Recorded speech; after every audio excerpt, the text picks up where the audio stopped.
오치만 이 책을 읽어 드립니다. 은혜가 함께 하시길 바랍니다. 하나님의 복음 제19장 구원은 영원한 것이다. 소극적인 반론 세 번째. 이 메시지에서 우리는 구원이 영원하지 않다고 하는 반면적인 구절들을 보기로 하자. 고린도 후서 2장 7절을 근거로 한 반론. 고린도 후서 2장 6, 7절은 이러한 사람이 많은 사람에게서 벌받은 것이 족하도다. 그런즉 너희는 차라리 저를 용서하고 위로할 것이니 저가 너무 많은 근심에 잠길까 두려워하노라고 말한다. 고린도의 한 형제는 죄로 인해 많은 사람에게서 벌을 받았다. 바울은 형제의 자매들이 그를 지나치게 다룰까 봐 그들에게 차라리 저를 용서하고 위로하라고 했다. 저가 너무 많은 근심에 잠길까 두려워하노라고 했다. 어떤 사람은 근심에 잠긴다. 이것은 멸망으로도 번역됨. 이것은 그리스도인도 구원받은 후에 멸망한다는 뜻이 아니냐고 말한다. 우리는 여기에 형제가 고린도전서 5장의 그 사람을 가리킴을 안다. 그는 비정상적인 간음죄를 범했다. 바울은 이러한 사람을 내어 쫓으라고 했다. 고린도에 믿는 이들은 바울의 말을 듣고 그를 쫓아냈다. 이 사람은 쫓겨난 후에 자기 죄를 인해 근심하고 괴로워했다. 고린도 후서에서 바울은 그들에게 저를 위로하고 권면할 것이니 저가 너무 많은 근심에 잠길까 두려워하노라고 했다. 이 말씀을 처음 들을 때 우리는 여기에 멸망을 지옥 가는 것으로 생각할 것이다. 그러나 고린도전서 5장 5절에서 그는 주 예수의 권능으로 그 사람을 사탄에게 내어 주었으니 이는 그의 육신은 멸하고 영은 주 예수의 날에 구원 얻게 하려 함이라고 말했다. 이 말씀에 근거하여 우리는 이 사람이 구원받은 자임을 담대히 판단할 수 있다. 고린도 후서 2장 7절은 분명 영혼의 멸망을 가리켜 말한 것이 아니다. 둘째로 여기에 멸하다라는 말은 성경에 일반적으로 사용된 용어가 아니다. 헬라어에서 이 단어는 특별한 용어이다. 카타피노라는 단어는 배가 바다에 삼켜지듯 잠긴다는 뜻이다. 그러므로 이 성경 구절은 이렇게 번역할 수 있다. 저가 근심에 잠겨 삼켜질까 두려워하노라. 이 형제는 죄를 범함으로 쫓겨난 후 후회하였다. 그는 자기가 교회에서 쫓겨났으므로 이제 소망이 없다고 생각했을 것이다. 그는 계속 괴로워하고 근심하게 되었다. 이때에 그를 용서하고 위로하지 않는다면 그 사람은 근심에 잠겨 삼킨 바 될 것이다. 그러므로 여기에는 영혼이 구원받는가 멸망하는가의 문제가 없다. 베드로 후서 3장 16절을 근거로 한 반론. 또 한 군데는 베드로 후서 3장 16절이다. 또 그 모든 편지에도 이런 일에 관하여 말하였으되 그 중에 알기 어려운 것이 덜어 있으니 무식한 자들과 굳세지 못한 자들이 다른 성경과 같이 그것도 억지로 풀다가 스스로 멸망에 이르느니라. 어떤 사람은 이 구절을 읽고서 베드로가 바울이 쓴 책에 이해하기 어려운 부분이 많고 무식한 자들과 굳세지 못한 자들, 전자는 교육받지 못한 사람으로 번역할 수 있고 후자는 견고케 되지 못한 사람으로 번역할 수도 있다. 이 두 단어는 다 수동태로 되어 있다. 이들이 억지로 풀다가 스스로 멸망한다고 했기 때문에 그리스도인도 멸망한다는 뜻이 아니냐고 말한다. 그러면 구원받은 사람도 멸망하게 되는가? 그러나 여기서 베드로가 한 말은 영원한 멸망을 말한 것이 아니다. 첫째로 성경에서 사람이 멸망하고 안 하고를 말할 때 그것은 성경 해석하는 것과 무관하다. 중국에서 나는 많은 좋은 사람들을 만났다. 그들은 주님을 매우 사랑하고 널리 복음 사역을 했다. 그러나 그들은 바울의 서신에 대해 잘 이해하지 못했다. 말씀을 전할 때 억지로 풀 뿐 아니라 제멋대로 해석했다. 그럼 이 사람들이 다 멸망한다는 말인가? 성경을 잘못 해석하는 것이 멸망의 조건이 될 수 있는가? 성경은 성경을 잘 해석하는 것을 구원받는 조건으로 삼지 않았다. 그러므로 여기에 베드로의 말은 이러한 뜻이 아니다. 둘째로 여기에 멸망하다도 헬라어에서 일반적인 용법이 아니다. 이 단어는 고린도후서 2장 7절의 그 단어가 아니다. 이것은 또한 실제 멸망과 다르다. 이 단어 에폴레이아의 헬라어 의미는 헐리거나 부패되게 된다는 뜻이다. 당신은 어떤 물건을 아주 순조롭게 가지고 나올 수 있다. 이것을 가져오는 것이라고 한다. 그러나 만일 어떤 것을 매우 어렵사리 꺼냈다면 이것을 아폴레이아라고 한다. 여기서 베드로가 한 말의 의미는 어떤 사람이 바울의 서신을 이해하지 못하고 하나님의 빛을 얻지 못한 채 억지로 그것을 해석하려고 했다는 것이다. 이것은 마치 억지로 꺼내는 것과 같다. 이렇게 하는 것은 자신을 온전케 할 수 없고 자신을 부패케 한다. 부패케 하는 것은 온전케 하는 것과 반대된다. 이렇게 하는 사람은 온전케 되지 못할 뿐 아니라 오히려 자기의 일을 헐어버리는 것이다. 그러므로 이 두 구절은 사람이 구원받은 후에 멸망할 수 있다는 것을 말하지 않고 구원받은 후 믿는 이의 일과 생활이 온전케 되지 못했다는 것을 말한다. 즉, 날마다 의로 건축하지 못했다는 것이다. 만일 누가 바울의 서신을 억지로 푼다면 이것은 자기가 이미 소유한 것을 헐어버리는 것이다. 히브리서 10장 26절을 근거로 한 반론. 또 한 군데에 우리가 필히 다루어야 할 곳이 있는데 이것 또한 많은 사람들이 이 구절을 이해하지 못하기 때문이다. 이 구절은 바로 히브리서 10장 26절부터 29절까지이다. 우리가 진리를 아는 지식을 받은 후 짐짓 죄를 범한 즉 다시 속죄하는 제사가 없고 오직 무서운 마음으로 심판을 기다리는 것과 대적하는 자를 소멸할 맹렬한 불만 있으리라. 모세의 법을 폐한 자도 두세 증인을 인하여 불쌍히 여김을 받지 못하고 죽었거든. 하물며 하나님 아들을 밟고 자기를 거룩하게 한 언약의 피를 부정한 것으로 여기고 은혜의 성령을 욕되게 하는 자의 당연히 받을 형벌이 얼마나 더 중하겠느냐 너희는 생각하라. 이 두 단락의 성경 말씀이 언급한 사람은 구원받은 사람임에 틀림없다. 이는 그에게 속죄제가 있기 때문이다. 사도는 속죄제를 이미 가진 사람이 고의적으로 죄를 범하면 다시 속죄하는 제사가 없다고 말한다. 27절부터 끝부분까지는 이해하기가 그리 어렵지 않다. 성경을 읽는 사람들이 어렵게 여기는 것은 26절에 언급된 속죄하는 제사가 다시 없다는 말씀이다. 어떤 사람은 만일 그리스도인이 된 후에 고의적으로 죄를 범하면 다시 속죄하는 제사가 없다고 생각하고 그렇다면 나는 멸망하게 되지 않겠느냐고 물을 것이다. 히브리서 10장 26절은 많은 사람에게 어려움을 준다.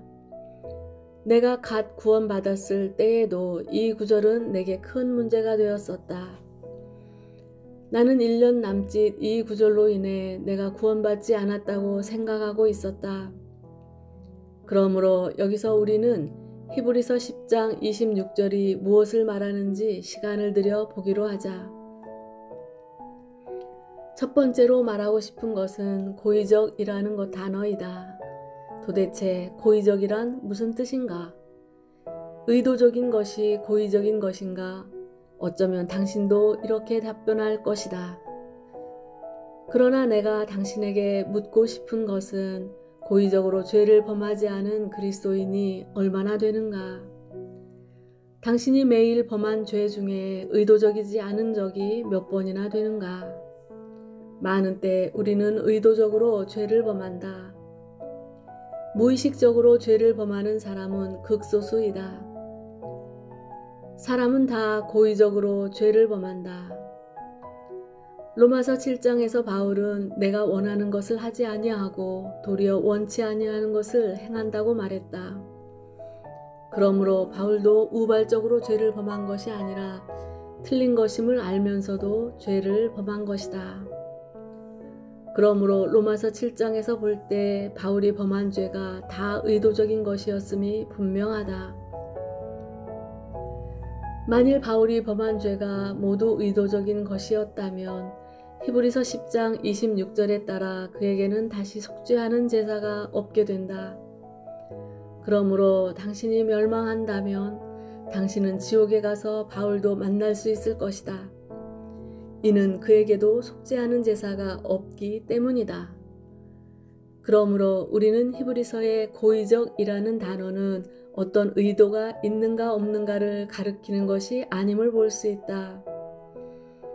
만일 그런 것을 가리켜 말한 것이라면 모든 그리스도인은 다 멸망할 것이다. 당신이 어떤 부류의 그리스도인이든지 일생 동안 당신이 범한 죄 중에 어떤 의도가 없이 범한 죄보다 의도적으로 범한 죄가 얼마나 더 많은지 모른다. 그러므로 여기서 말하는 고의적이라는 말에는 다른 뜻이 들어있을 것이다. 두 번째로 26절은 이는으로 시작한다. 이는이라는 단어는 문장의 시작에서는 사용할 수 없는 단어이다. 반드시 앞에서 어떤 일이 벌어졌기 때문에 이는이라는 말을 사용하는 것이다. 결코 어떤 일의 근거가 없이 이는이라는 단어를 쓸 수는 없다.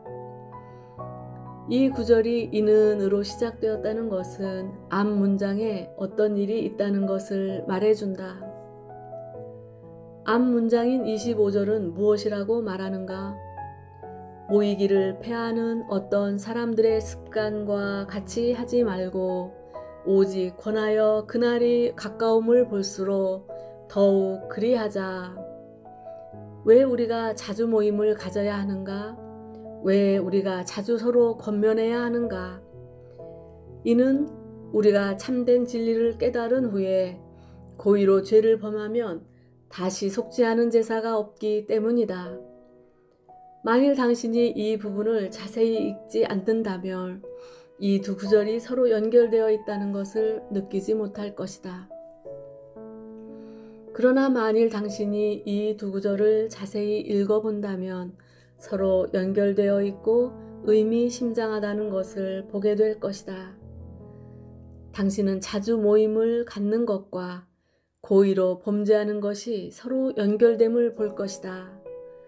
당신은 결코 모이기를 패하지 말고 도리어 서로 권해야 한다. 이는 고의로 범죄하면 다시 속죄하는 제사가 없기 때문이다. 자주 모임을 갖지 않는 것은 이면 고의로 죄를 범하는 것은 정면이다. 당신이 집회에 가는 것은 고의로 죄를 범하는 것이 아니지만 모이기를 패하는 것은 고의로 죄를 범하는 것이다. 여기서 사도는 모이기를 패하는 것을 고의적으로 범죄하는 것과 함께 두었다. 그럼 어떻게 해서 모이기를 패하는 것이 고의적으로 죄를 범하는 것과 이렇게 큰 관계가 있는가? 이제 세 번째 일을 보겠다. 히브리서의 배경은 무엇인가?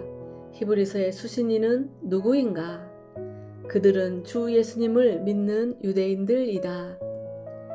히브리서는 주 예수님을 믿는 유대인들에게 쓰인 책이다. 유대인과 이방인의 지위는 서로 다르다. 이방인에게는 영적인 지위만 있고 땅에 속한 물질적인 지위가 없다. 그러나 유대인에게는 영적인 것뿐 아니라 물질적인 지위가 있다. 유대인은 하늘에 속한 것뿐 아니라 땅에 속한 지위도 갖고 있다. 오늘 지성소를 말할 때 우리는 하늘에 있는 하나님의 처소를 연상한다. 그러나 유대인에게 지성소를 말하면 그들은 즉시 예루살렘을 연상하고 모리아산 성전 안에 있는 지성소를 연상한다. 유대인에게는 하늘에게 지성소가 있을 뿐 아니라 또한 땅에 속한 지성소도 있다. 하늘에 속한 성전이 있을 뿐 아니라 땅에 속한 성전도 있다. 그러므로 그들의 머릿속에는 영에 속한 것도 있고 물질적인 것도 있다. 하늘에 속한 것도 있고 땅에 속한 것도 있다. 구약에 속한 것도 있고 신약에 속한 것도 있다. 그들에게는 물질적인 지성소와 재물이 있었다. 우리에게 있어서 속죄 재물은 바로 주 예수 그리스도이시다. 그분이 우리의 속죄 재물이시다. 그러나 유대인은 속죄하는 재물이 주 예수님인가 아니면 소나 양 같은 동물인가에 대해 분명하지 않다. 그때 그들에게는 제사장이 있었고 제단도 있었으며 또한 제단 위에 드리는 소와 같은 제물들이 있었다. 그들에게는 영적인 속죄 제물이 있었을 뿐 아니라 또한 땅에 속한 속죄 제물이 있었다. 그리스도인과 유대인은 다른 위치에 서 있다. 이방 믿는 이들과 히브리 믿는 이들은 서로 달랐다. 주후 70년 로마 황제 타이터스가 예루살렘 성전을 파괴하여 성전에 돌 하나도 돌 위에 남아있지 않게 될 때까지 그들은 서로 달랐다. 그러나 히브리서가 쓰여질 당시에 땅의 성전은 여전히 거기 있었고 여전히 제사가 드려지고 있었다. 유대인들은 주 예수를 믿은 후에 땅의 제단을 택할 것인가 아니면 하늘의 제단을 택할 것인가를 생각했을 것이다. 나는 하늘에 속한 제사를 원해야 하는가 아니면 땅에 속한 제사를 원해야 하는가? 당시 유대인은 하늘에 속한 제사를 원하면서 동시에 땅에 속한 제사를 원할 수 없었다. 히브리서를 읽는 사람은 누구나 히브리서가 쓰인 가장 큰 목적이 바로 그리스도인들에게 유대교를 버리고 그리스도를 영접하라고 하는 데 있음을 알 것이다. 히브리서의 목적은 바로 그리스도인들에게 땅에 속한 제사를 버리고 하늘에 속한 제사를 받아들이는 데 있다. 이것이 히브리서의 배경이다. 그러므로 여기서 모이기를 패하지 말라고 할 때 이 말은 모임이 사람을 구원시키거나 영생을 얻게 한다는 뜻이 아니다. 모임을 갖는 것은 당신이 유대교를 원치 않고 그리스도를 원한다는 것을 표명한다. 모임을 갖는다는 것은 그리스도에 대해 당신이 갖는 태도이다. 당시에 함께 모이는 무리는 그리스도인들이었다. 당신이 이방인이든 유대인이든 모임을 갖는 사람은 다 그리스도인이었다. 그러므로 모임을 갖는 것은 바로 그리스도를 원한다는 것을 나타냈고 모임을 패하는 것은 그리스도를 포기하고 유대교를 원한다는 것을 나타냈다. 이와 마찬가지로 여기서 고의로 죄를 범하는 것은 살인하고 방화하고 연락하고 음행하고 도박하는 것이 아니다. 여기서의 고의적인 범죄는 도덕적인 죄를 가리키지 않고 교리상의 죄를 가리킨다. 여기서 말하는 것은 행위가 옳으냐 그르냐가 아니라 그리스도를 영접하느냐 유대교를 받아들이느냐이다. 모임을 갖는 것은 당신이 그리스도를 원하는 위치에 서 있다는 것을 나타낸다. 그러나 모이기를 패하는 것은 당신이 그리스도를 등지고 유대교를 실행한다는 것을 나타낸다. 모이기를 패하는 것은 당신이 땅의 성전과 제단과 제사를 원한다는 것을 나타낸다. 모이기를 패한다는 것은 당신이 그리스도를 포기하고 유대교로 돌아간다는 것을 나타낸다. 만일 그렇다면 당신에게는 다시 속죄하는 제사가 없다는 것이다. 이제 첫 번째 요점으로 돌아가 보자. 26절. 우리가 진리의 지식을 받은 후, 여기서는 거듭난 후 혹은 범죄한 행위를 처리한 후라고 하지 않았다. 만일 거듭난 후 또는 정결케 된 후라고 말했다면 고의로 범죄하는 것이 행위를 가리킨다고 말할 수 있다. 그러나 여기서는 진리의 지식을 얻은 후라고 했다. 이것은 아는 문제이다. 진리의 지식이란 무엇인가? 진리의 지식은 바로 그리스도인의 신앙이다.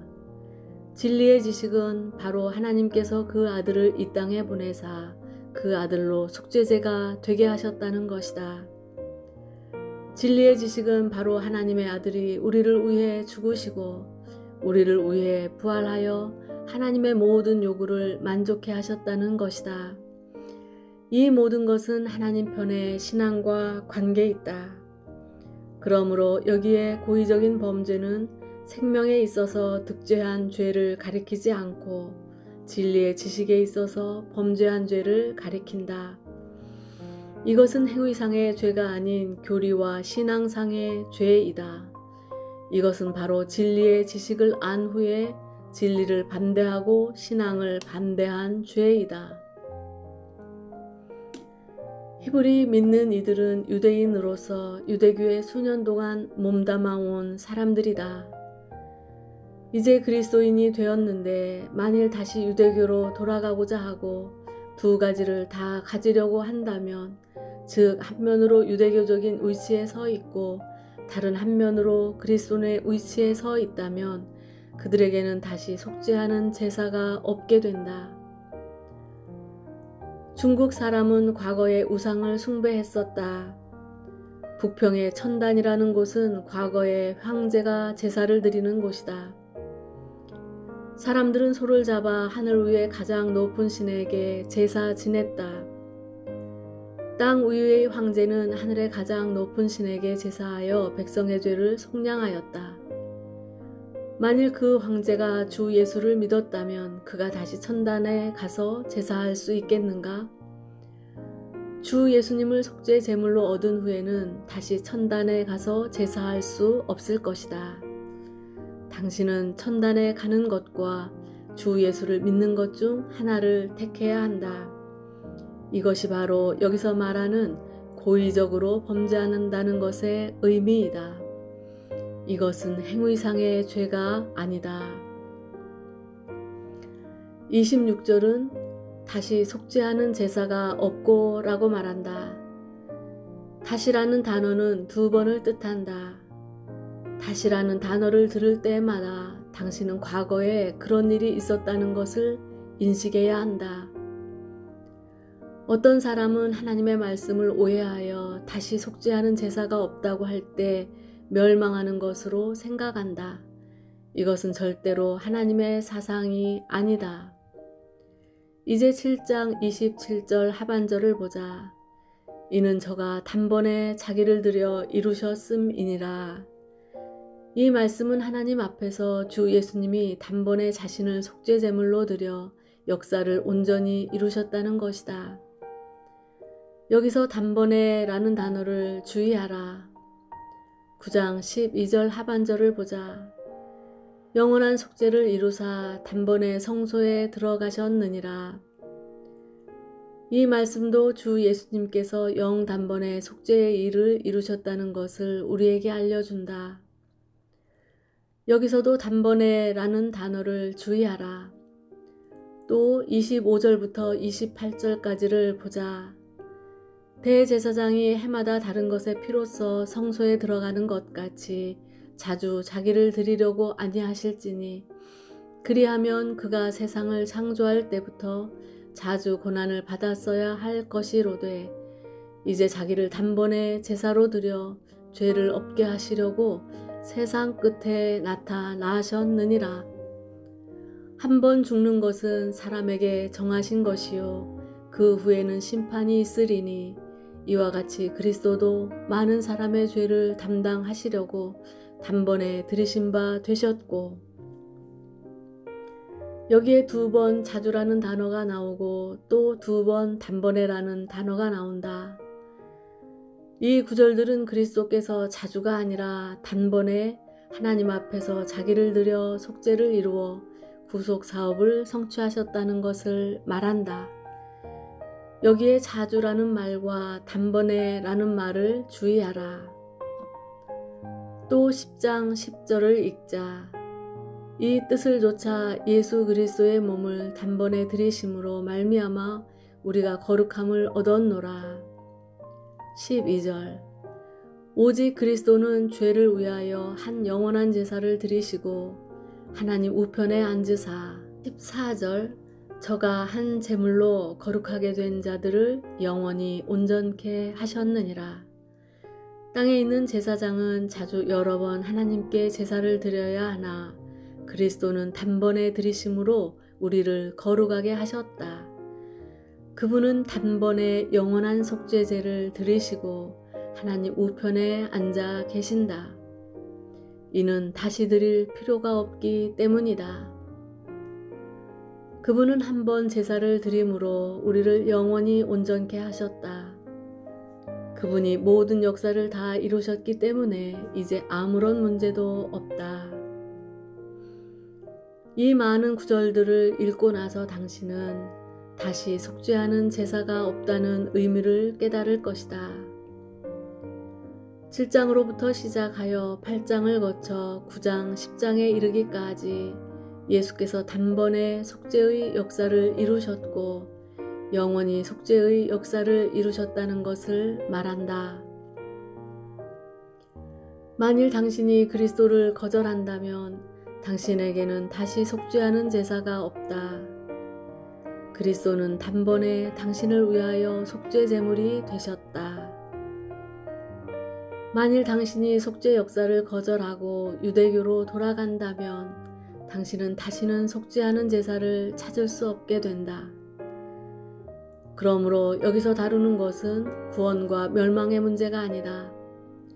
여기서 말하는 것은 그리스도의 역사가 단번에 이루어졌기 때문에 이것을 거절한다면 당신에게 2번째의 어떤 것이 없다는 것이다. 14절.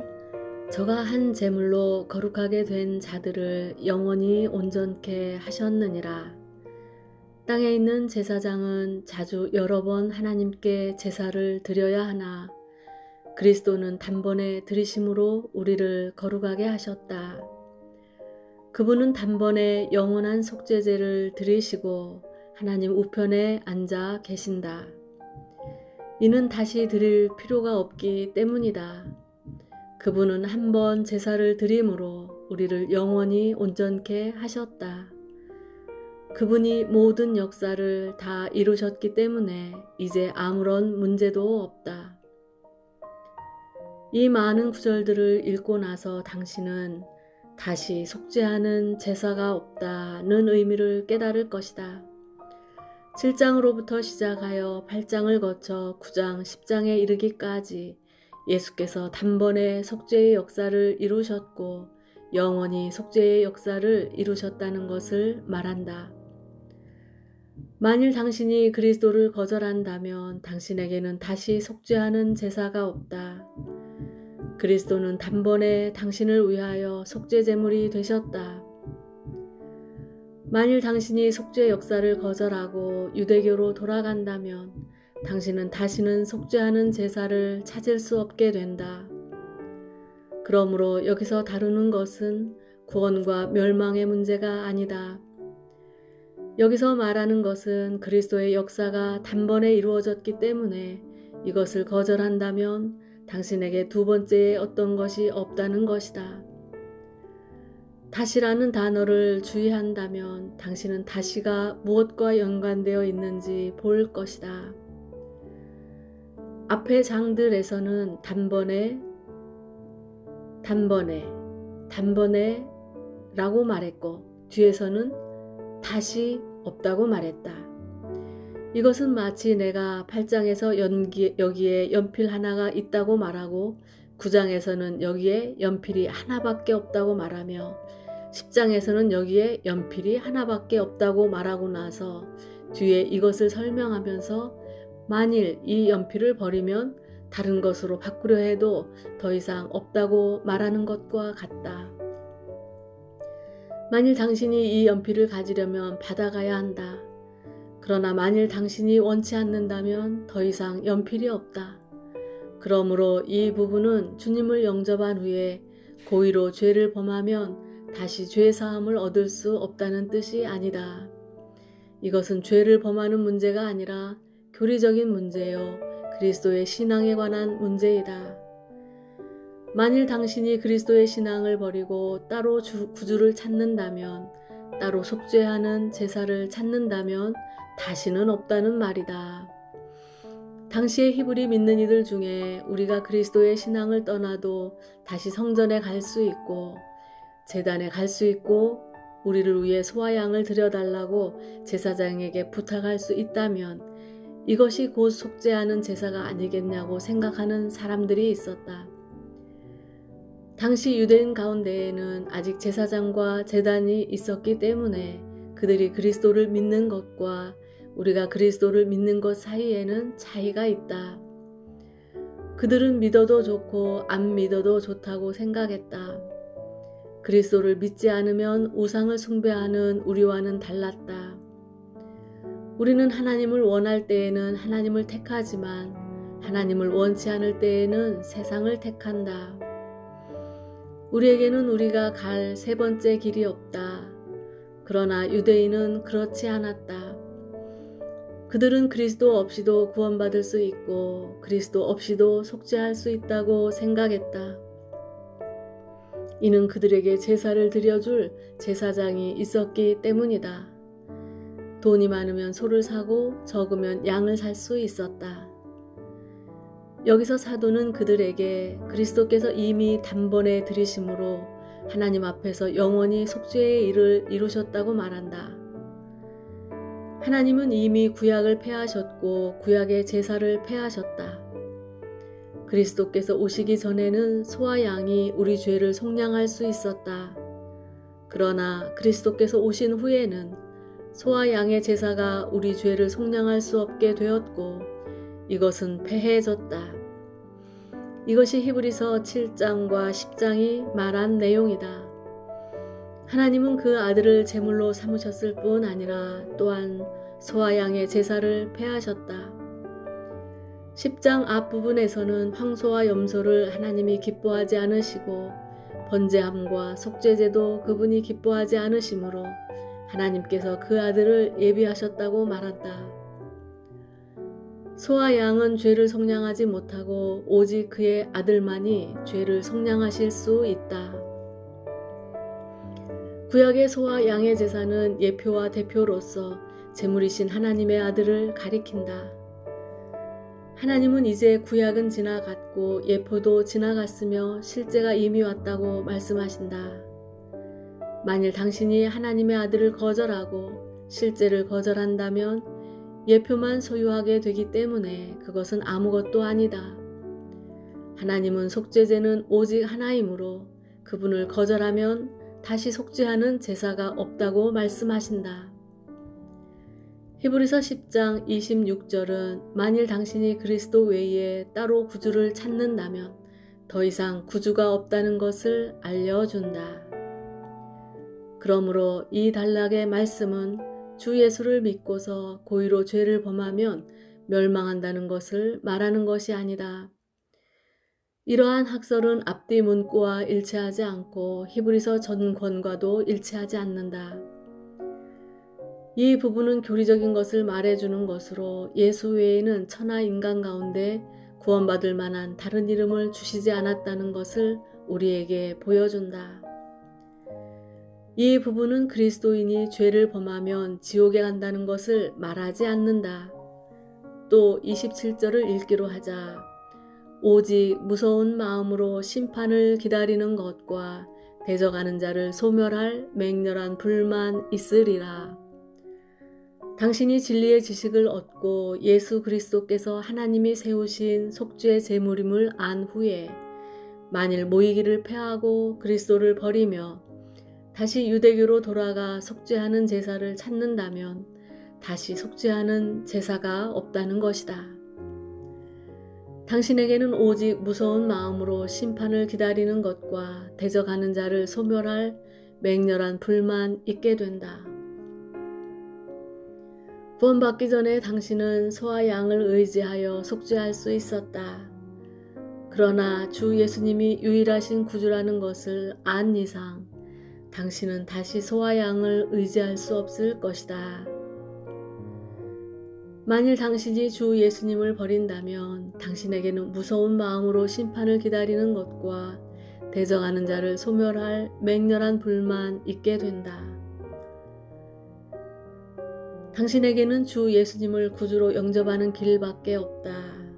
그분 외에 다른 구원의 길이 없다. 모든 소와 양은 그리스도를 가리키는 것일 뿐이다. 소와 양은 모두 그분의 예표이다. 그리스도는 소와 양의 실제이시다. 소와 양의 실제를 거절하고 그 대신 예표를 원하는 것은 불가능한 일이다. 그러므로 히브리서 10장 26절과 27절은 사람이 구원받은 후에도 멸망할 가능성이 있다고 말하는 것이 아니다. 이것은 사람이 하나님의 진리를 왜곡하는 것이다. 성경을 읽을 때 우리는 성경 안에 있는 것을 읽어내야지 결코 성경에 없는 것을 읽어내서는 안 된다. 어떤 사람이 나에게 어떻게 해야 성경을 이해할 수 있느냐고 물은 적이 있다. 나의 답변은 이러했다. 성경을 이해하려면 먼저 성경을 모르는 사람이 되어야 한다. 모른다고 할 때 성경을 이해할 수 있다. 만일 당신이 이것도 알고 저것도 아는 사람이라면 당신은 균형을 잡기가 어렵다. 균형을 잡지 못할 때 당신은 문제에 부딪히게 된다. 히브리서 6장과 10장은 요한복음 3장 16절과 같이 본래 이해하기 아주 쉬운 말씀이다. 사람의 사상이 이에 대해 분명하지 않은 이유는 사람의 말을 그 안에 첨가했기 때문이다. 사람이 성경을 읽을 때 어려움을 느끼는 이유는 성경 자체가 분명하지 않아서가 아니라 그 사람 머릿속에 자기의 견해와 주장이 있기 때문이다.